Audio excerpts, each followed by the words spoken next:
Well, hello again. This is Jane. I didn't intend to be making a video today, but my daughter made some suggestions about my video that I made yesterday, stuff I left out, actually things I had been intending to say, but I guess I got a little stage fright or something. But I never said that I was 77 years old. That's one thing I wanted to mention. And in well, I guess in anybody's book, but in kidney urologist's book, that's old, and that is would be a factor in ultimately how to treat whatever it's revealed that I have. So that's a mitigating factor in treatment. So I also didn't mention that I was a yoga instructor for 20 years. I taught hatha yoga. I was got my teacher training under Swami Satchidananda, the Integral Yoga Institute, and so that was a really great experience. And yeah, and I stopped doing that because I decided to go to nursing school. So I graduated I got my RN when I was 50 years old and began working. I worked for about 12 years in acute physical rehab, so that's inpatient rehab, mostly people with strokes and that type of thing. And then for the last 11 years, I was working as a hospice nurse, which is an amazing, amazing profession and opportunity, and maybe we can talk more about that later, but it was a very amazing experience.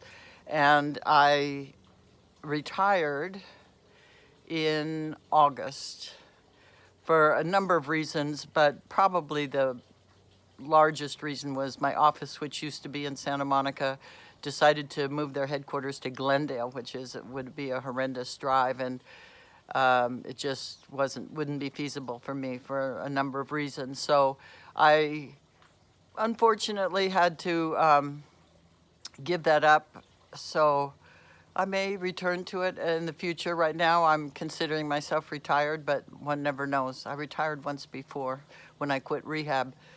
So you never know, I might get back to it. What else? Oh, I also wanted to tell you about a few of my hobbies outside of being concerned about my health at the moment. I am a pretty avid gardener. Maybe one of these days I'll give you a little tour of the garden, but I mostly kind of specialize in fruit trees. I have about 15 different fruit trees in my yard, and so looking forward to March and April, which are really magnificent times in the garden. And so that kind of runs the things that I sort of forgot to put in my first, probably should call this video 1.1, but I wanted to fill you in on that. And also, my daughter thought that I should be defining some terms. She thought I was a little bit, because I hadn't explained that I was a nurse, maybe being a little bit too nursey about it and not really explaining things. So first off, the splenic artery aneurysm, which now is not an issue, but anyway, for your spleen, it has an artery going to it, as all your organs do, and an aneurysm is a bulging of the artery. So kind of like if you imagine a garden hose that had a weak spot in it and a bubble kind of, expands out. So those things, the wall of the artery is thin there because of the bulge and has a danger of rupturing. So any artery, this can happen in any artery in your brain, in any place. So, but anyway, like I said yesterday, this is not an issue because this aneurysm has become calcified, which I guess makes it not at risk for bursting. What else didn't I? My daughter told me that I should, the other hobbies, I didn't get to the other hobbies. Gardening, I'm also a quilter.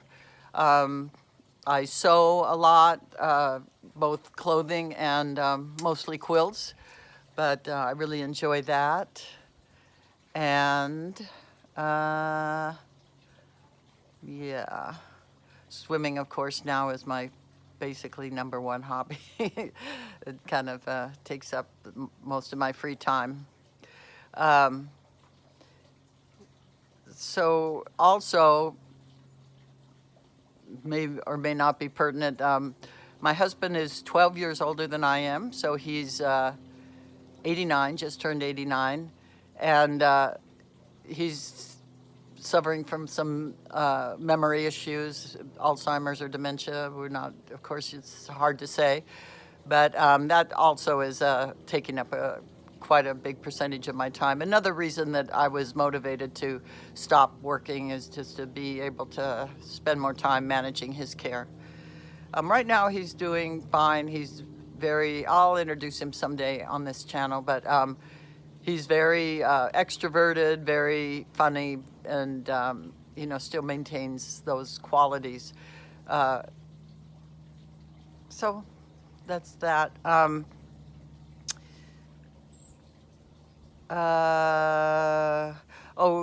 My daughter also thought that I should have told you what my questions were going to be on Tuesday for my interventional radiologist. And I had a number of questions.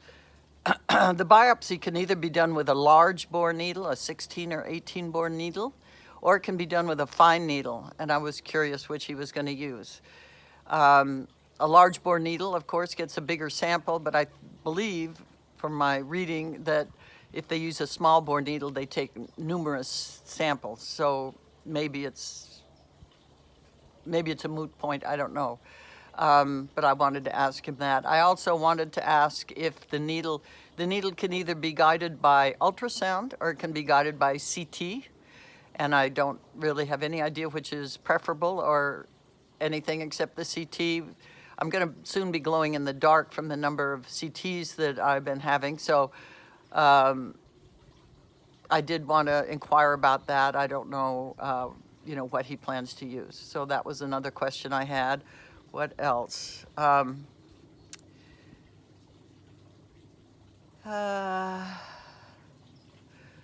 Well, there's a rating of tumors called a Bosniak scale, and that's done on radiology, and doesn't have anything to do with the biopsy. But nobody has talked to me about how my mass rates on the Bosniak scale. So that's something else. You'll have to look that up. I'm not sure I could even explain it, but it's just a method of ranking tumors by how they look on CT scan. I was just watching a video this morning, and they were saying that 85% of new diagnosis of kidney cancers come, like mine, as an incidental finding when people have exams, radiological exams for other reasons. So this person, it was from the Mayo Clinic, he also said that tumors the size of mine, they have a 90, if they're cancerous, they have a 95% survival rate. So that's pretty good news. So that was about the, let's see, I don't want to miss anything this time. I'm not going to do this again. So, in the past, there has been talk of when you do a needle biopsy, there's been concern that when you pull the needle out, you could be pulling out cancer cells and what they call seeding cancer outside of the kidney on the track where the needle leaves.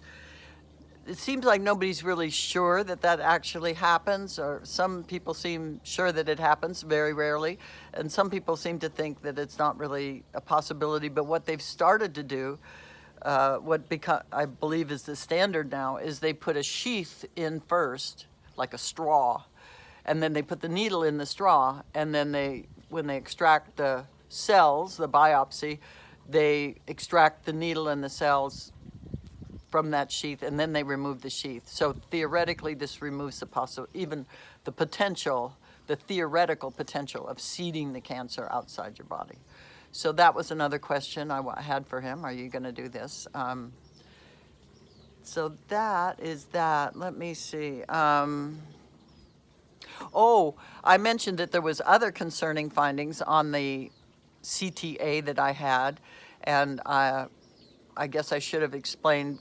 I mean, we can get into them later, but it showed that I had a mildly fatty liver, which is not surprising because I'm obese. And so I'm happy to report that since this whole trip has started, I've lost 8 pounds and I intend to continue. I have pretty serious, good motivation now to reduce that. And also potentially if I have surgery, if I am way less, that would make that easier too, I imagine, and make it recovery easier. So there's that. But my liver enzymes were good. I had labs drawn a few days ago, and my liver enzymes are good. So, yeah. And what else? Oh, so there was also found a mass, partly cystic, partly solid mass around my female organs on the right side. The kidney thing is on the left side. So it's not a fibroid, but something sort of like that, I guess. And that needs to be explored. I'm having an ultrasound, abdominal and a vaginal ultrasound in about 2 weeks to explore what that's all about. I have no symptoms from any of this stuff. I feel perfectly healthy and like I always have felt. So that were the other findings. My daughter also thought that I should have mentioned what those other findings were, and I guess we'll be pursuing, those down the line. But the kidney mass seemed to be the number one issue and the thing to get started on right away. So I think that may be about all I have to report for now. So